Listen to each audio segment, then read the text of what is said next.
You're watching the Protocol.tv. The Filipino government recently announced they want to put the peso on the blockchain to create the e-peso. Because again, it's back to the banking issue. When a government can cause their entire population to become banked and provide them with financial services, it's probably the greatest thing that they can do to improve their quality of life. And again, it allows them to leapfrog, sort of the developed world in a very short period of time with better financial infrastructure. And so I, commend the Filipino government for actually being smart enough to understand sort of the application of the technology and how that can enhance their country and GDP growth and everything that comes with it. I think we're going to start to see several nation states do that kind of thing. Specifically in the developing world and ones where you don't have major incumbents with major political sort of abilities to slow that down. Yeah, so one of the things that's in the Bitcoin news, not the general news, but in the Bitcoin news a lot lately is side chains. And I know you've been, pretty much talking about it a lot in social networks and stuff. So can you kind of describe very briefly what side chains is and why it matters? Yeah, so I'm an investor in that company. If you think of the sort of the Bitcoin blockchain being the most, well, why do altcoins exist? The protocol as it's been developed with its confirmation times and 21 million, there's a bunch of sort of hard-coded rules into the Bitcoin blockchain. And some people have said, well, I don't think that's the right way to do it. Maybe there's a better way to do it. And so lots of altcoins were, created for the purposes of trying to, further refine the model as in an attempt to do something better, unless you're talking about something that was truly sort of a scam or a pump and dump. But most people were actually trying to do something novel and finding some way to further innovate. Then you've got, sort of the Bitcoin blockchain, which is by far the largest of all of them, the most secure of all of them. And instead of, everyone building a new alternative blockchain, which it's going to be very, very difficult to get the type of scale that you need to provide security, people said, well, let's figure out how to build things on top of that blockchain. If you think of the Bitcoin blockchain as being sort of, or the blockchain being the TCP IP layer, how do we build an application layer? And that's what Colored Coins sort of pioneered. And now you have a number of other platforms that have basically built that application layer so you can build things on top of that highly secure network. Side chains being something similar to that, where you're saying, let me create like a set of chains that tie back into that central blockchain using a two-way peg system so that I can innovate around what is that very large, very scaled set of infrastructure that's here, instead of having to create an alternative blockchain that's not going to be highly secure. I think that's probably a pretty simple way of putting it. So do you think it's going to be used mostly for improving the core protocol, or do you think this opens up a lot of new possibilities that we haven't thought of in terms of, like one of the one of the examples I like is our friend Tatiana, who has she's an artist and musical artist, and so she launched her own coin, Tatiana Coin, and it's a excuse me. At first, you can laugh at it, that some individual is just going to make their own coin with their own name, but I think it actually opens up a really interesting question, which is, what are these currencies anyway? What I think is really interesting is that, it actually opens up a new way to sort of fund a career, right? If I say that I make widgets, and the only way you can buy my widgets is if you use widget coin, I can essentially create a closed loop economy. And so she's kind of doing this with her own art and her own craft, and saying, hey, you can use Tatiana Coin to buy access to my concerts or to buy special merchandise. And it's a way to basically do a really unique form of crowdfunding by using a closed-loop cryptocurrency that essentially empowers her to do what she wants as an individual without having to get a job or without having to do something else. I mean, if it works. And it sort of funds her career. And you're starting to see, I think, that's one example, but you're starting to see how these cryptocurrencies, these altcoins, are being used to fund all different types of companies. You're starting to see a whole new way of how companies come to existence rather than going through the traditional investment route. They're now doing these sort of crowdfunding and crowdsourcings. There's platforms like Swarm that are now coming out to enable companies to be able to launch their own cryptocurrencies. An investor in that. Not surprising. And so, in the crowdfunding space, what do you think is the future of crowdfunding? Where do you see that going? I mean, on the the many currency fronts, we have thousands of sort of closed loop currencies today in the world that function. So I still envision there being thousands, if not more, now as that gets easier to develop. So I think there's still going to be many that look more like affinity programs. They're loyalty systems to improve retention with your customers or your fans in the case of the music industry. The crowdfunding world is another one that I find very fascinating right now. I mean, the ability to go out and say, I want to pre-sell a product and service in a Kickstarter type fashion, but using rails like this to fulfill that and have a token that represents the value that you're eventually going to have and the ability to transfer and trade it without actually having to maybe move the physical products or service if there are any. I think it's great. I mean, again, this lowers the barriers to entry. It increases efficiency. It allows the settlement of things to happen faster, all in a public sort of transparent ledger fashion. So I think that this will be very innovative, and in the same way that Bitcoin democratizes the financial system and it allows everybody access. I think that the crowdfunding sort of world has done that as well. I mean, entrepreneurs, whether they want to pre-sell a product or service or they're looking to raise capital and in exchange for offering upside in their business, that whole world had been historically again held by a small handful of people. If you wanted to make a consumer packaged good, you needed to go get buy-in, you needed to raise capital, and that was something that was hard to finance historically. Or you needed to go get a purchase order from a Best Buy or a Walmart or one of these companies. Now you have the ability to go direct to consumers and say, here's my idea with an idea or a prototype, and let the consumers vote. And what that's done is it's created a flurry of innovation.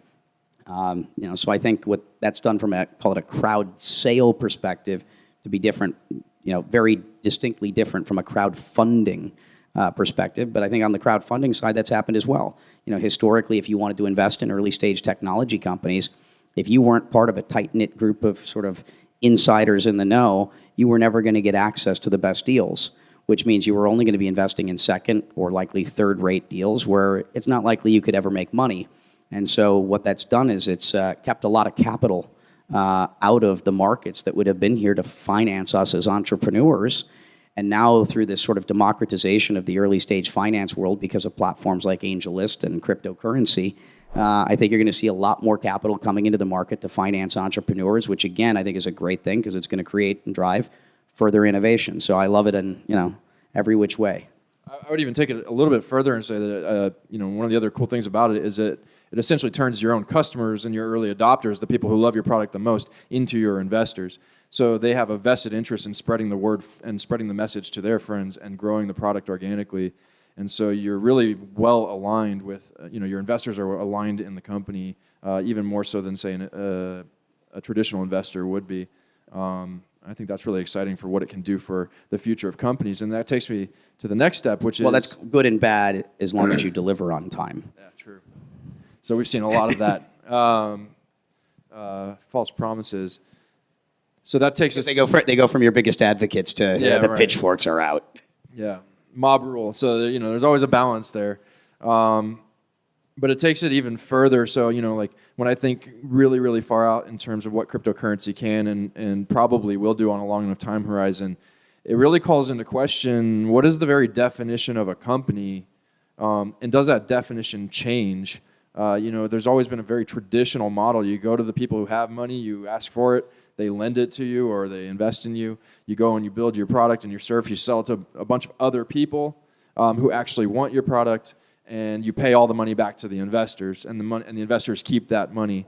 Does this change the definition of what it means to have a corporation or a company where you don't need the investors anymore because your customers are your investors, you're building a product directly for them, the exchange is direct person to person, and then take that even a step further, and do we even need anybody in the middle, or can we have distributed autonomous corporations and things like that?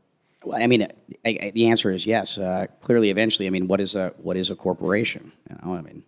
It's a company that's been registered, with the state or government, and you got papers that get filed, and paper stock certificates, and we're moving into e-shares. But even then, they're just kind of holding the stock on behalf of all the shareholders.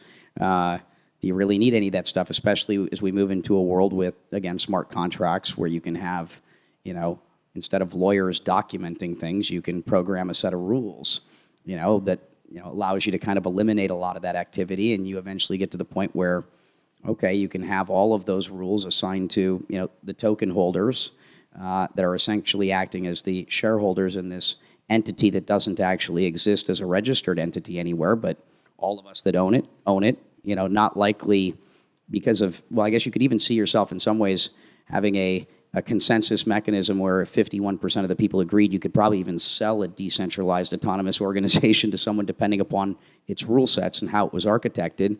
Or more importantly, you probably end up with a dividend sort of paying structure where, those that own it are seeing their currency, expand. There's all sorts of cool things. And of course, that can also be programmed in as well. And you could even have it where, it's an interest-bearing instrument where that, you've got one share, and the longer you hold on to it, it turns into 2 shares and 3 shares. And, in the same way Bitcoin mining is increasing to 21 million coins. That's the cool thing about sort of the smart contract component to this. If you can imagine it and design a set of rules, you can build it.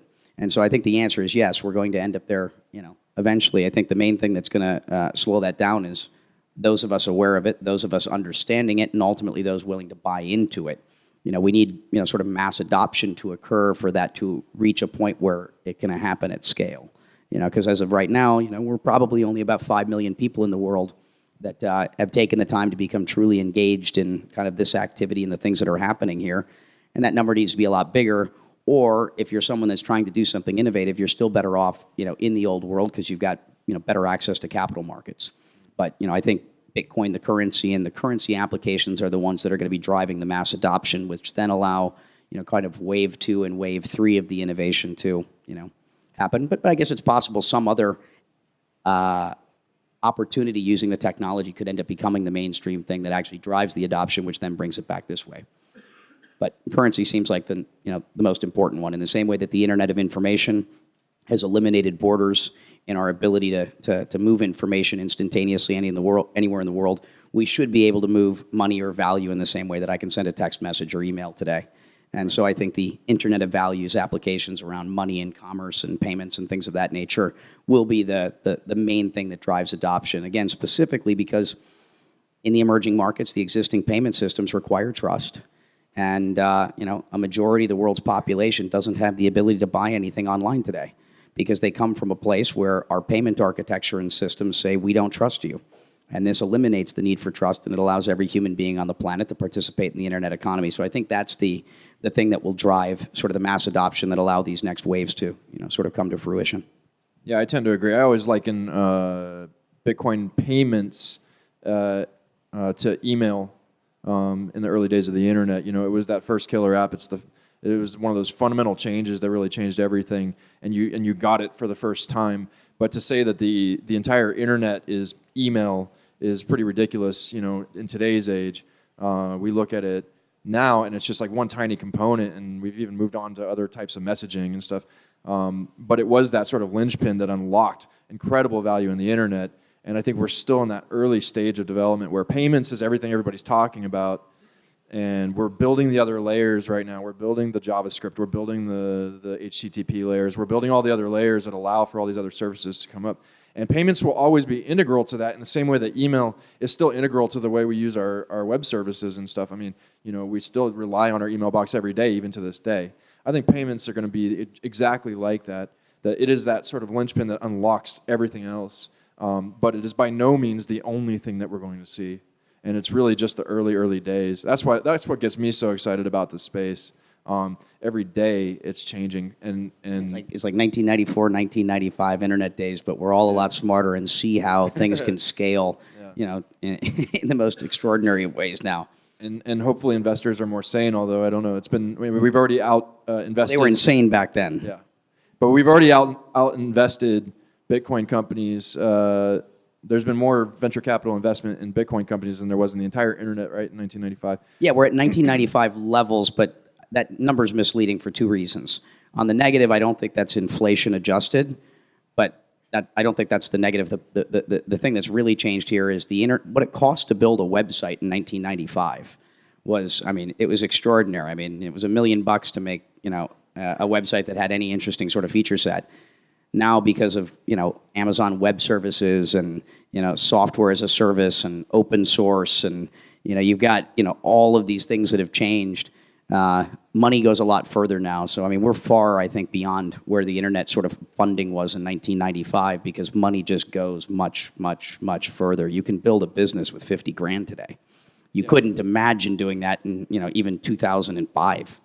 And to that point, I think it's going to move a lot faster this time, because the internet required a massive amount of hardware infrastructure to be built before it was actually massively useful around the world. And more than that too, you had to change human behavior. Yeah, right. Human behavior was. I mean, there were still people going, why would I want to use email? I mean, I can letters work just fine. Yeah. I can buy a stamp. But the whole it took a long time for the internet to develop, because you had to change human behavior from living in an analog world to moving into a digital one. We're all digitally connected now, and that's the reason why things like Facebook and Twitter and Instagram and Snapchat can see these extraordinary user adoption rates, because we're all connected at this point. So the speed at which things can grow, it's compare. I mean, again, you can't compare this to 1995. It's going to happen in a much shorter period of time if we're all lucky. I agree. Of course, I'm biased, but I think we all, at least a bunch of us, are. Follow us on Twitter to be the first to know about new videos from the Protocol.tv.